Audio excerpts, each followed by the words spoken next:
Hello, it's the 151st episode of the Brian Hornback Experience, and here we are. It's February 2024. We've got candidates, and tonight we have another candidate. This is none other than Toni Scott. She's running as a Republican for the Knox County Commission, 5th District. That's Southwest Knox County. I call it the Promised Land because that's where I live. Toni, how are you? I'm doing great. How are you, Brian? I'm good. So you are one of 5 running in the 5th District. I don't know, something about 5 in the 5th District, something like that. But something like that. But you're in it. Just to introduce folks to Toni Scott. You are back in about 20 years ago when I was on the school board. You did a little stint as a teacher at West Valley Middle School in the 5th District. And then I think you were a cheerleading coach or something at West Valley at that time. So you've had a little experience as a public educator before you went on to fully embrace being a wife and a mother, right? Yes, I did. West Valley's a great place to be. West Valley's a good school for sure. It is a good school. So you are, I think you've got 3 children. You are married to Dr. Benson Scott, one of second generation involved for life. So just kind of talk about your family a little bit and. Well, some background on me. Yep. As you said, I am a product of District 5. I grew up here, and my husband Benson grew up here. Both of our families actually still live in District 5. Benson and I are both graduates of Farragut High School, and we have 3 children, Stratton, Mary Aspen, and William, and they are all at Farragut now, 2 in the high school and 1 at the middle school. So our oldest is a senior, and he'll actually be our 3rd generation volunteer in the fall playing baseball under Coach Vitello. So we're excited about that. We have some deep community roots, but yes, definitely this is our first venture into service that you actually have to put your name on a sign for. That's true. True. Yes, but it's been great.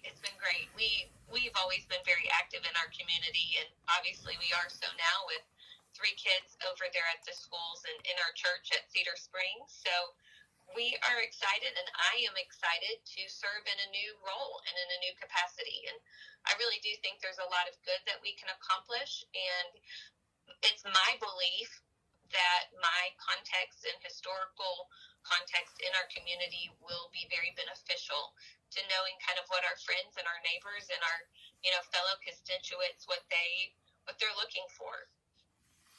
And so a lot of things have happened in District 5 over the last 4 to 8 years. We've seen a lot of growth. We've seen a lot of people moving in. We've seen a lot of traffic in particular in the 5th District. So is that some of the things that kind of brought you to the decision that it was time for Toni Scott to put her name in the hat and see about serving our community? I would say those are definitely components. I think that most people would agree that development and infrastructure are very key components to this election. We have been growing at a very rapid rate. We are one of the best places in the country to raise a family and to live. So because of that, we are drawing people in. And it is definitely creating some strain on our infrastructure. But I think that those are projects and things that we can tackle. We didn't get here overnight, so we probably won't, get out of it overnight. But I definitely think there are things to work on. And really another reason, or one of the main reasons even that I did get in here, is as we grow, because we are growing, period. So as we grow, I want to see us continue to maintain some of our small town charm. And I think that in District 5, we have a lot of that. I think Knoxville as a whole has some really special communities, and I think that's something that people do want to see as we continue to grow, that we still maintain character and charm, as we do that. And I think that discernment is key. And I think we have the luxury, as we have an influx of additional tax revenue and things that are going into the budget through natural growth just because of sheer numbers, I think that we have the ability to be discerning on what we say yes to and what we say no to. But we have to do that, and we have to do it now. If we don't do it now, then obviously we've missed an opportunity that we won't get back. Right, right. Well, and so we've kind of talked about development and traffic, and then that kind of leads us to taxation. I mean, you know, obviously we have natural growth that, and obviously natural growth causes us to grow the tax. I mean, this year the county commission, along with Mayor Jacobs, we surpassed $1 billion in taxes. So, you know, what do you see? I mean, do you see so if when Toni Scott gets elected this year, obviously the next mayor is going to be elected in 2026. Will you continue to fight to keep taxes kind of where they are, or what's your thoughts on taxation? Well, for me, for almost 15 years now, the county has been represented by mayors that were elected on a platform of not raising taxes. And I believe that it's our low tax environment that's one of the major reasons that people want to live here and that businesses are relocating here. So I think it can prove to be a little more difficult, or maybe take a little bit more time to achieve all that we want to achieve without a tax increase. But I think it's possible. I think that you have families all over the country and in our own communities that are tightening their belts right now. And I think governments need to do the same. I think that we can continue to fund infrastructure through natural growth and tax revenues in the county by prioritizing infrastructure and future projects.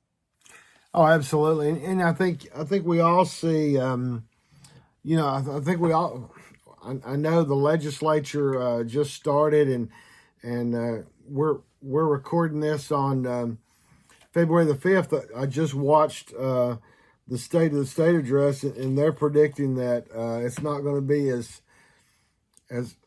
great of a, well, to be honest, it's going to be a bit of a lean tax year this year with excise taxes and those type of things. So, I mean, I think we see things on the state and federal level where prices are going up. It's being a burden on the citizens. They have to pay more for groceries, more for gas, more for everything. So, I mean, more taxes is just going to be a more burdensome on a family Right. of five like yourself, and you know, even for me as a empty nester with my kids grown, we got, you know, I think that's something that people have to look at. So I think it's interesting that you're one of, like I say, 5 candidates running, but you may be only one of, I think there's maybe only 2 of you that actually have kids in school. So I think that brings a unique perspective to somebody that's going to be on county commission, somebody that currently has students in school. So kind of talk about schools and in particular what you see in school security. I mean, when I was elected to the school board in 2000, that was right on the heels of Columbine, and I think that truly changed how we looked at school security. So I know that's one of the priorities you have in your campaign for county commission. So talk about schools and school security. It absolutely is. Obviously, being a former teacher and also having children in the public school system, they are a passion of mine. Schools are a passion of mine. I'm a fierce supporter of our schools. We have phenomenal teachers and administrators. But quite honestly, they're facing challenges that were kind of unimaginable a few years ago. So I do want to be a support to them. I do want to be a great connector. Obviously, a role of a commissioner is different than the role of a school board member, but I do think there's a lot that can be facilitated and worked through there, and I think that's a very important role. I am a strong supporter of Sheriff Spangler. I have a lot of respect and admiration for him and his staff, and I was actually speaking with him think it was last week perhaps, and one of the things we were talking about was school security, and just that they still have additional needs in that area for our schools. We are very blessed with wonderful school security officers across the county and in the city, but we still do need more. And the ones that we have, I can tell you, just being at Farragut, numerous days and nights a week after school for programs and ball games and whatnot. It is the same wonderful officers, which is phenomenal that they are so invested in our kids and in our schools. That's a lot of hours in a week. That's a big ask. So I think that there's still more that we can do to support them and again, to try to help continue to make that a priority. Well, and here we are, just on the heels of right after, I think it was one of the first days back, right after our snow event, where there was an incident. Fortunately, it was it was a threat. It was a threat that had no bearing. But I talked with Dr. John Ryswick last week, and I mean, it was at least now they know that with that threat in the Halls community, where they had to lock down all 3 schools, they had a threat also at Gibbs High School. At least now they know that fortunately that was not a real threat, but at least they know that the process and the things that they have put in place, and it, again, unfortunately, it was an unfortunate test of some of right. your current systems. I agree, but talk about making your heart bottom out. Right. Yeah, because you just never know. No, it could equally be, like you said, fortunately it was a false alarm. And I even hate to use that term. It seems right. so minuscule compared to the gravity of the situation. But it does make you aware how quickly it could be the opposite, and there could be some truth behind it. And so we need to do all that we can, in my opinion, to support our public safety officers. So I think Sheriff Spangler does a wonderful job of asking for what he needs and not for more than that. I think he works very hard to keep a tight budget while also taking care of his personnel. I've been very impressed with that over the deputy pay raise and things like that. I've been very impressed with the way all of that came together. And so I do think as he continues to formulate different ways that we can support him as a community and as a commission, that those are things that I would like to be able to back him up on. Absolutely. And so while we're kind of talking about, your stance of back in the blue, just kind of talk about, I know you have a zero tolerance policy for illegal immigrants who commit violent crimes. I mean, I think, our community has seen situations in recent years where someone was here illegally who unfortunately had a vehicle accident that cost someone their life several years ago. So, that's just one example, but just kind of talk about your thought on the immigration and those folks who come here illegally, who do commit violent crimes, and because I know that's part of your priorities as well. Right. Well, I think basically what I'm wanting us to do, what I'm proposing that we all support, to me seems quite logical.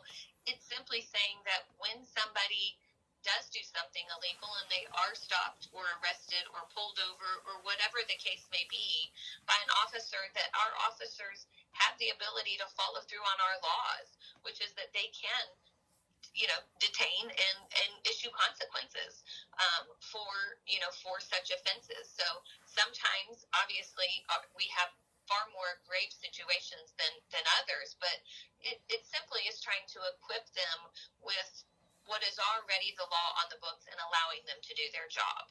Right. And we've talked about, of course, you and your family's faith, and obviously a mother of 3. I suspect you're a pro-life advocate as well. I am. I believe in, human rights, and I know that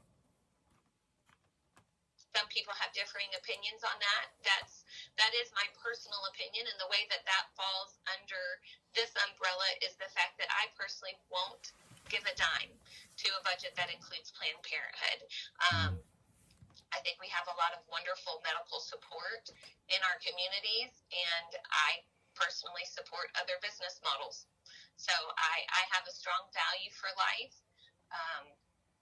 It's my belief that, it's a gift from God. So that is where I stand on that. And the way that rolls out, like I said, is simply in my budget support or lack thereof. Right. Well, I think, again, the 5th District is in a unique position in the fact that the current commissioner's term limited, so the district has a choice.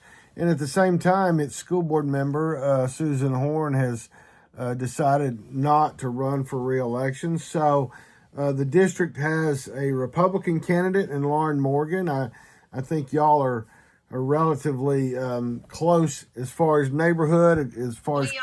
Right. We are. Actually, our daughter babysits for Lauren's kids. Oh, that's... So she lives at the top of the hill, and I live at the bottom. That's fantastic. So, no matter what happens, you'll be able to have a good working relationship with what I assume will be our next school board member. I mean, granted, she has no Republican opponent, but she has a Democrat opponent, and I don't think a Democrat's going to win in the 5th District. So, it's...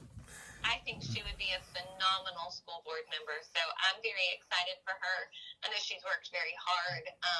She has great ideas, and she's just so involved in our school system already. So I think it would be an easy transition for her. So I'm thrilled that she's running. So what were your thoughts? I know it's a school board issue, but obviously county commission or I don't want to say commission gets to award the money, but just the whole process. Did you watch the process of the boring road, and then how they wanted to come in and they wanted to build something different, but then the community basically came up with the idea of the 3 elementary schools, and ultimately, I'll be honest with you, in my 30 plus years of being involved as a parent and as a school board member, I don't know that I ever saw the school board literally change their position from what they wanted to do to ultimately what they have now proposed, which is to build 3 elementary schools, K through 5 at the current primary, K through 5 at the current intermediate, build a new K through 5 at the Boring Road, keep the middle school, and then keep the high school, and potentially build a freshman academy on the site of Farragut High School. I think it was very telling in the fact that the last community meeting, the third community meeting that I went to, the people had, between the first meeting and the third meeting, had really decided what they thought should happen. I didn't have any real I didn't really think that the school system would change. They did change. And ultimately, I think the school system was rewarded in the fact that nobody came up there and complained about their proposals. So, did you watch that process? You have any thoughts on it? I did. Actually, I watched it very closely, like a lot of my friends and I, obviously, with children over there did. And I cannot tell you how, I could not overstate how impressed I was with Dr. Adams and his desire to listen to community input and to really take it to heart and to consideration. I hate to say pleasantly surprised, but truthfully, that's not the proposal that I anticipated them putting out. Right. When I was down there at that meeting, actually, with Lauren, I was very impressed with it. I think that they have addressed the needs that are immediate, as well as, the next level or two, but they haven't gone down a path that would box us in on something that truthfully just didn't seem like a great fit for our community. Having a middle schooler now, and obviously having high schoolers, the initial concept of having a freshman academy in the current intermediate school, which would have them obviously crossing a significant campus on the, the roads and things like that. It's a school security issue. Right.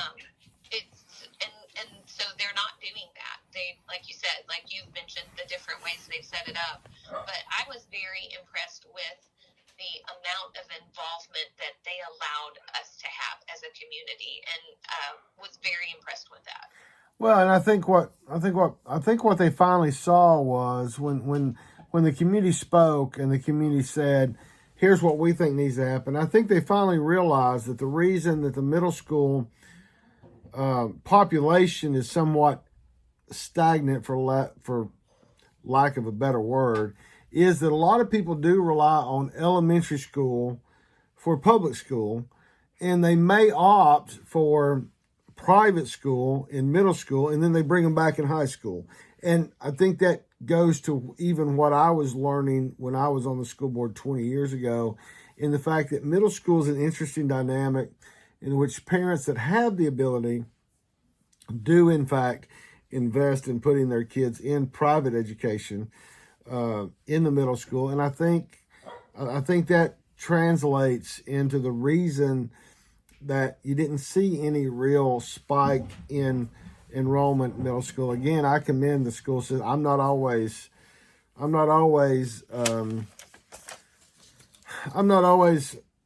as a blogger, I have a tendency to be viewed as being critical, and on that one, I'll have to say that I was pleasantly surprised that for once the school system had a tendency to listen. And I was abundantly impressed. I think one of our biggest gifts that we have in our community in West Knoxville and in District 5 and some of our other districts is the gift of parent involvement in our schools. And it makes such a substantial difference. The parent volunteer and just the engagement with the community. And so I think the fact that in this instance they were willing to listen to that is to their great credit, and also has great benefit to them as well. I think, clearly if you alienate that factor, then that's not positive either. So I think the fact that they were willing to really get engaged, they held lots of different forums and surveys and whatnot to really dig in and try to work with the community is, like I said, it's hats off to them. Absolutely. Hats off to them. We were all very impressed. Absolutely. Really did have some silent cheers about the fact that the middle school bathrooms were going to get redone. Well, yeah, I did hear that, and that's the one thing. I told a few of the parents was that in my visit to the middle school on that third night, I did not visit the bathroom, and I can imagine. You should have, so you could know how far they're going to come. I could imagine what middle school young men do to a bathroom, but for some reason, I did not have to visit the middle school restroom that night. But well, and I actually mean more in the sense of they just needed a little bit of updating, so they do a great job taking care of the facility. So I definitely wasn't knocking on that. But we have chuckled over the years. We're like, I think these probably are the same doors or the same, we're like, I bet they're the same ones since we were there. Right. Well, and I can. That just makes them classic. Right, and I can only imagine what that's like. But anyway, you have a website. It's Scott for Knox. That's SCOTT, the number 4 Knox KNOX.com. On Facebook, it's Scott FOR Knox KNOX. I appreciate you being on the 151st episode of the Brian Hornback Experience. Folks can check out your website. They can check out your Facebook. And I'll let you have the last couple of minutes here. We've gone about 24 minutes, and I do want to say that you and your husband are hosting the Young Life there at your home, and I appreciate you taking a moment to be on here, and I'll let you get back to those young people that are in your home. I have sequestered myself up in a kid's room so that y'all couldn't hear the 100 high schoolers. Hey, at least I hope. It's been this year. It's been 40 years since I graduated high school, but I still remember we started Young Life my sophomore year at Carter High School, and I still remember my sophomore, junior, and senior years. I remember going to Windy Gap. So kudos to anybody that opens their home to Young Life. But I'll go ahead and let you have a final word and ask for everybody to vote for you. Early voting starts February 14th. It runs through the 27th with the Republican primary on March the 5th. Well, I appreciate greatly you having me, Brian. I'm also thrilled that y'all can't hear the high schoolers under me, but we love having them. They are really a treat and a blessing. I will say I would appreciate so much your consideration, anyone's consideration for their vote. It is a big election, and there are quite a few candidates, so I do not take that lightly. If elected to county commission, I will approach this role as I have everything else in life, with my whole heart, with tenacity, integrity, and determination. So I do have a heart for helping my community, and I do hope to help preserve its character.